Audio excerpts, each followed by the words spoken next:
Under the shadow of Olympus, humanity gasps its last breath. This week was a pretty busy one for game news. While there were the usual announcements and such, there was also a bit of sad news. We'll get into that in a moment, but first, if you're into fighting games, you'll be pleased to know that Sega has announced Dengeki Bunko Fighting Climax for North America. The game is coming to the PlayStation 3 and PlayStation Vita, and features characters from anime series. It includes Kirito and Asuna from Sword Art Online, as well as characters from Oraimo, Acceleworld, Toradora, and many others. The game is set to come out sometime in summer of 2015.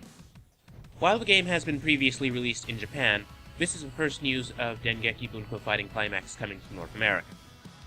On the subject of Sega, there is some rather unfortunate news. Sega has recently announced that they're going to be restructuring in order to focus more on PC/mobile games, and that they will be firing over 300 people. While this news is saddening, it's not entirely unexpected. Sega has, as of late, seen some pretty rocky releases. The release of Sonic Boom, for instance, was You know how much I like punching things. kind of a disaster. The game, which is incredibly buggy, was panned by critics and didn't exactly light the charts on fire.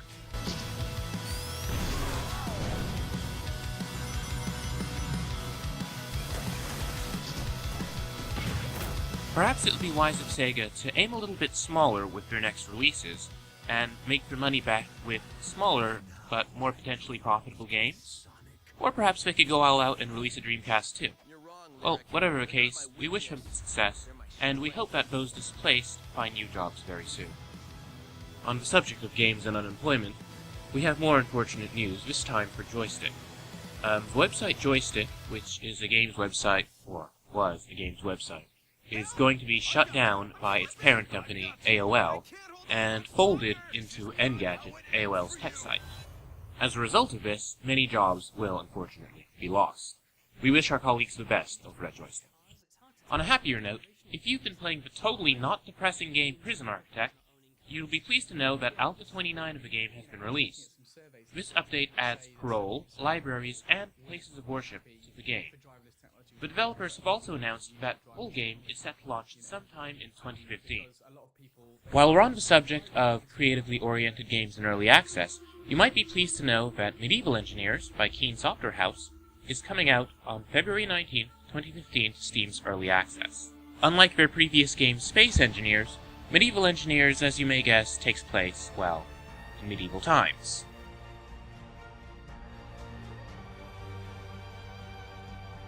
Much like its spacefaring predecessor, Medieval Engineers is a sandbox game in which players take advantage of a physics engine in order to create real working things.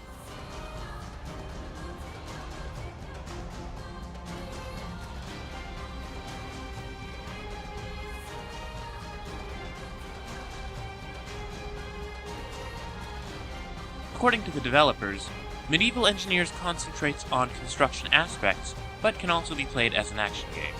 They expect players to avoid engaging in direct man-to-man combat, but instead use your creativity and engineering skills to build war machines and fortifications.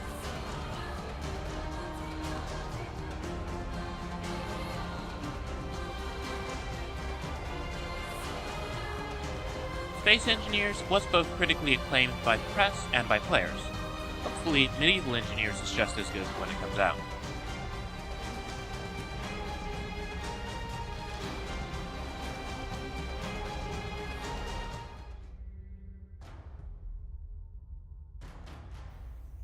Now, if you're a LEGO fan, we have fantastic news for you.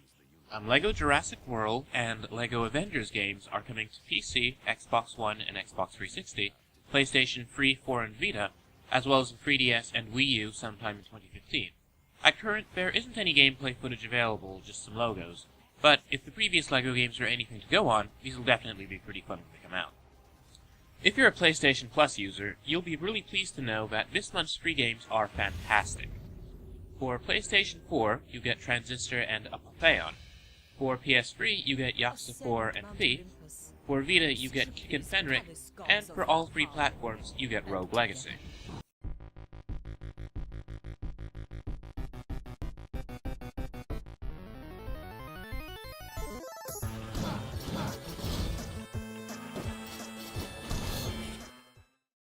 Personally, I can vouch for Transistor. It's a platformer from Supergiant Games, of Bastion fame, and while the game does share a few similarities with their previous game, as in it's an isometric platformer, it's ultimately a very different game at its core. Finish the job.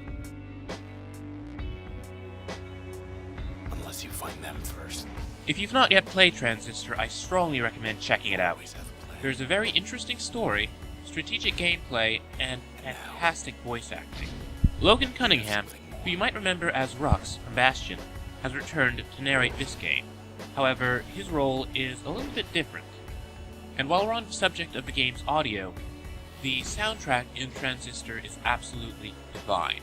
Overall, it's an incredible game, and you must not miss this one.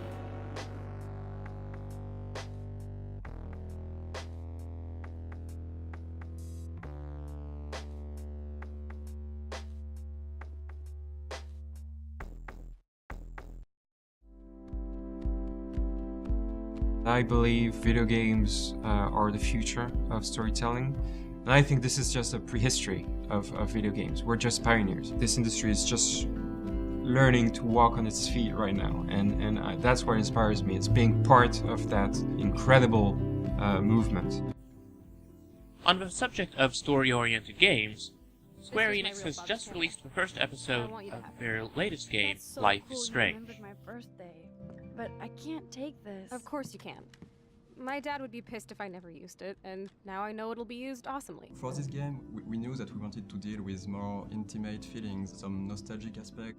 For us, Life is Strange is more like an indie movie sort of vibe. Like In the game, you play as Maxine Caulfield, a high schooler who, in the opening moments of the game, awakens to her time manipulation powers. In his first impressions piece for Blackman and Robin.com, Justin Eccles says, "Never since Persona 3 and 4 has a video game nailed the dynamics of high school life, quite like Life is Strange." If you'd like to find out more about the game, be sure to check out that first impressions piece on blackmanandrobin.com, and stick with us, as we'll have a full review up soon. for everything in the game, we did a ton of photographs or getting references. We are looking on Google Street View and a lot of pictures to be really sure that we are right with the detail.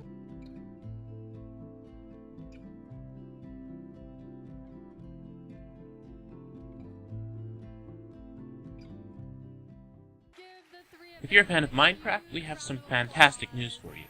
Minecon 2015 has been announced. The annual Minecraft gathering is happening in London this year, on July 4th and 5th at the Excel London Exhibition and Conference Centre. At current, tickets are not yet available for sale, but the official word is that they'll be available for purchase sometime in February.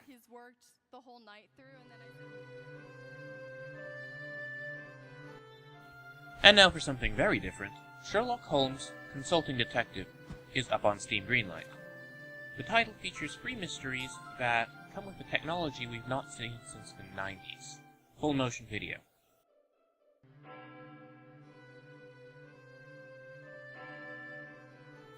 It certainly looks like a rather interesting adventure game. The last time I saw FMV in a game, it was for Roundabout, a very different sort of game, a platformer in which you play as an out-of-control limousine. Come. The game's afoot.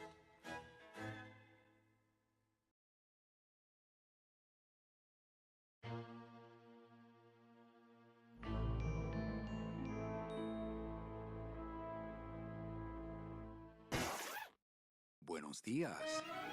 On the subject of adventure games, Double Fine has just released its remastered version of Grim Fandango. In case you've not heard of it, Grim Fandango is widely regarded as a classic point-and-click adventure game, but it didn't receive the attention it deserved when it was first released back in the 90s.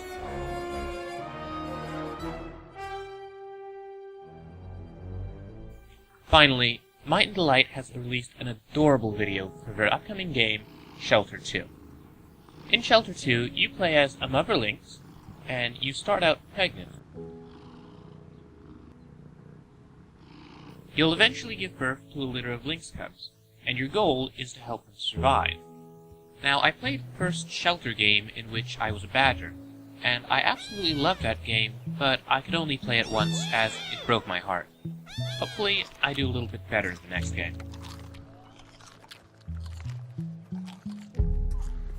Well, that's it for this week's game news. Be sure to follow at Blackman and Robin for all the latest reviews, previews, and interviews.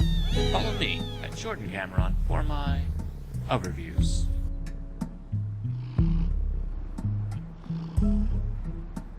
Mm-hmm.